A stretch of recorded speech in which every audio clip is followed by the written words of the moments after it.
Hey everybody, Brandon Swanson here from MVP, and today I have the pleasure of taking a preview of the Michigan State Spartans and how they are going to be this upcoming 2016 season. Mark D'Antonio's team is always a good one, but this year, a little bit of a restructure, especially on the offensive side of the football.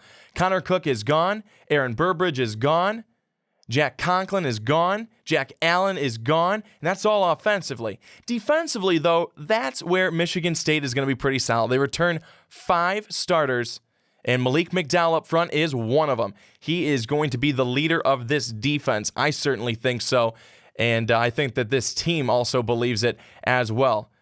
But let's take a look at this offense, because that is really where the restructure centers. Again, Connor Cook is gone. His mainstay there with Michigan State is over, and they bring in Tyler O'Connor. Tyler O'Connor, and you may remember this guy as the guy who started and finished the game against Ohio State. So I think that's pretty good. Again, actually, I can't remember if Cook was hurt in that game and then had to leave. So we're just going to pretend that he started the game, even if he didn't. Why not? Who cares? He won the game for Michigan State, 17-14 over the Ohio State, and that's pretty darn impressive. So I think that O'Connor is a guy that you'll be able to lean on, but you're not necessarily sure what exactly you'll be able to get from him, since Cook was the guy for most of the time there at Michigan State. I think O'Connor will be fine, but it's kind of the pieces around him. How is this offensive line going to hold up? Is it going to be porous? Is it going to be an offensive line that's able to hold guys off, give him time to throw the football? I think that that's going to be definitely the biggest thing. And this is fifth-year senior Tyler O'Connor. I mean, he's been there, he's watched, he's seen, and now he's trying to conquer. And I think that this Michigan State team will still be good. A top 4 finish is certainly still in the cards for them. But really, will they be as good as what they've been?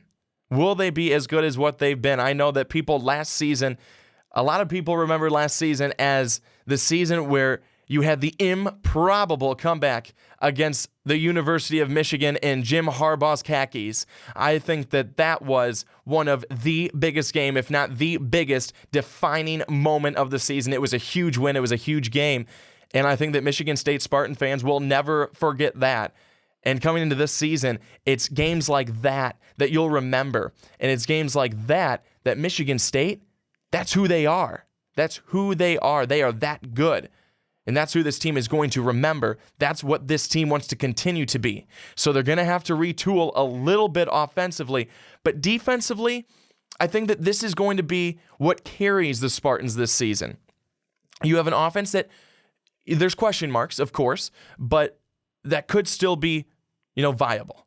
I think this defense, though, with a linebacking core that's very deep, I think that this is going to be good for them. This is going to be really good for them. They have, I think, some of the best safeties in the Big Ten as well. When you look at Monte Nicholson and Demetrius Cox, those two guys are definitely going to be some big-time guys that you don't want to be throwing at this season in the Big Ten and in college football. I think ultimately when you look at Michigan State, the game that you're looking at to start things off is on the road September 17th at Notre Dame. Is this Michigan State Spartan team as elite as it always has been? I think this is the game that defines it. It sets the tone for the rest of the season. Folks, remember, September 17th on the road at Notre Dame. It's going to be a good one. And for Michigan State Spartan fans, you're going to be taking a look at this one to see what kind of team you have coming this season. Many of you, most of you probably think, we've got this in the bag, we're going to be just fine.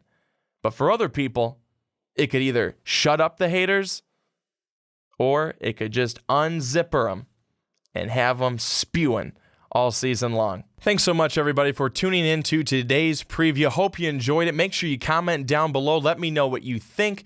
Let me know what you feel. And folks, I think Mark Weber's coming out, dropping another track today. It's called Silence of Everybody's Soul, not just his. He doesn't want to be selfish anymore. He's really dropping all the tracks. Just kidding. Mark's only got that one track, but that's okay, Mark. We expect more from you, buddy. We didn't expect this, but now that we have it, we expect a whole lot more. And if we don't get any more, that's just selfish on your part.